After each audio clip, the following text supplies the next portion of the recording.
How to fix the network path was not found error code and Windows cannot access. So let's get started. First of all, launch the control panel from the search bar and hit enter.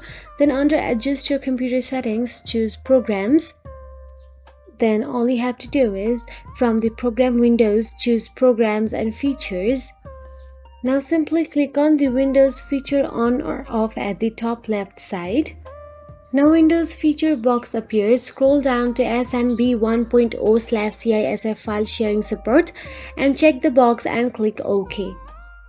Now the second fix is to launch the control panel from the search menu and hit enter. Then choose network and internet. Then again click on network and sharing center option available there. Then simply choose change the advanced settings from the top left. In the private section, toggle on network discovery as well as file and printer sharing and click the save changes button below and restart your PC to check if this resolves this issue.